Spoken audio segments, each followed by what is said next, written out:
Hi, my name is Josh McIntyre. I'm 24 years old. I live in Des Moines, Iowa. I'm also a blacksmith. Practicing blacksmithing for 8 years. Please excuse the canopy overhead. It is currently snowing and 13 degrees outside.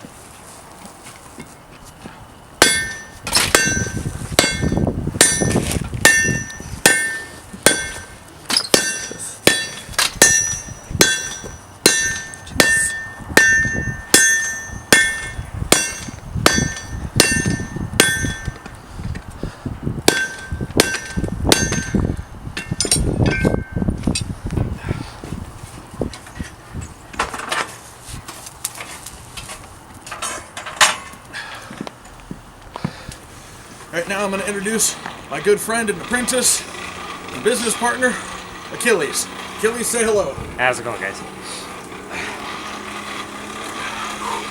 Achilles is going to be giving me a hand. We have a custom order for an axe, so that's what we're going to be working on. We have also done things such as broadswords. This is one that is also a custom order. We have the hilt and the pommel finish. We just need to piece it together. In fair, I go by the name Gabriel. I'm from the heartlands of Romania, so if it's a little hard to understand me, that would be why.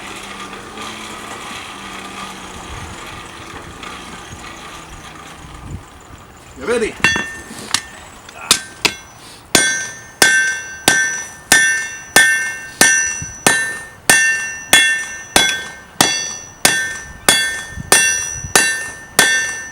Flip.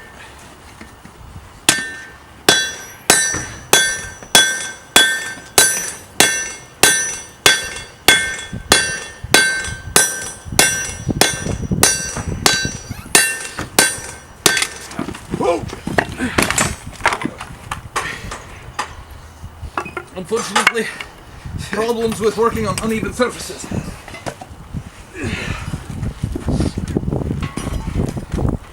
This is 150-pound anvil.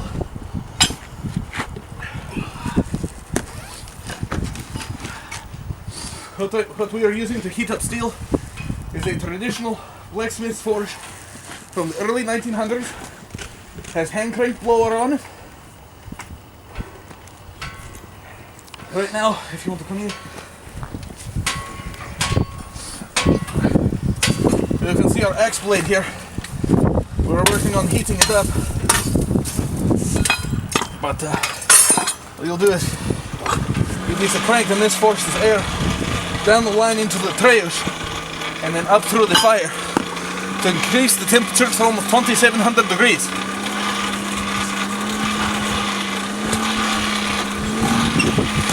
As a blacksmith, we use a wide variety of hammers, tongs to hold the metal, and also various mediums to do quenching. We have oil, water combined with salt, oil, which is called a brine.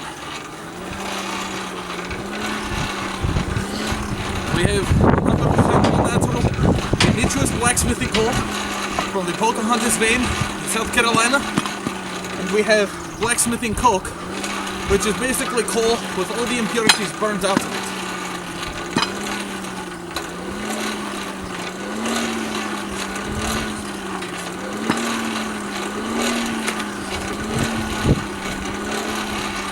Now traditionally, this would be a very small setup. Blacksmiths throughout history would have anywhere from 2 to 12 apprentices working all at one time on various projects. If you come in here, you can see the beautiful colorations from the colder steel to the molten hot. This area here is right around 2200 degrees.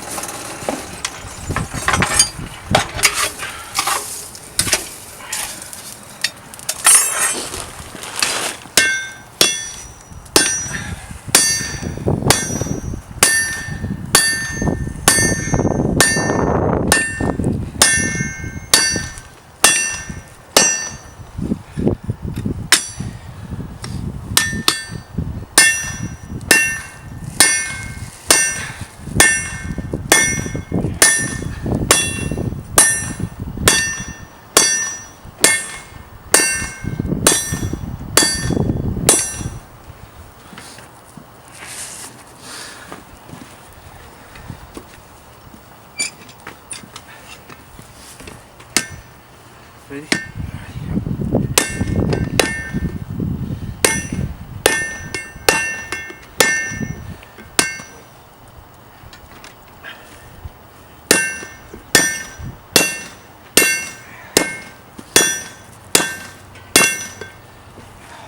Go ahead and throw it back in.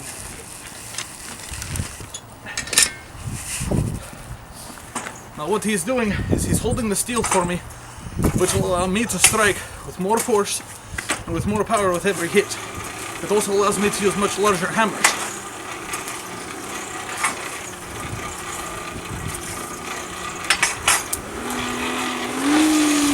This sword that we started is actually will end up being a three-handed broadsword that started out as a 22-inch piece of leaf spring steel, or 5160 high carbon.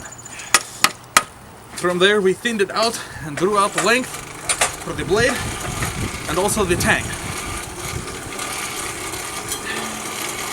We're also currently working on a blade called a falcata, which is this here. This will be drawn out much narrower and longer. You rest your hand in here. This allows protection for the lower hands and fingers. And we also have a variety of smaller tomahawks. This here was made out of railroad spike.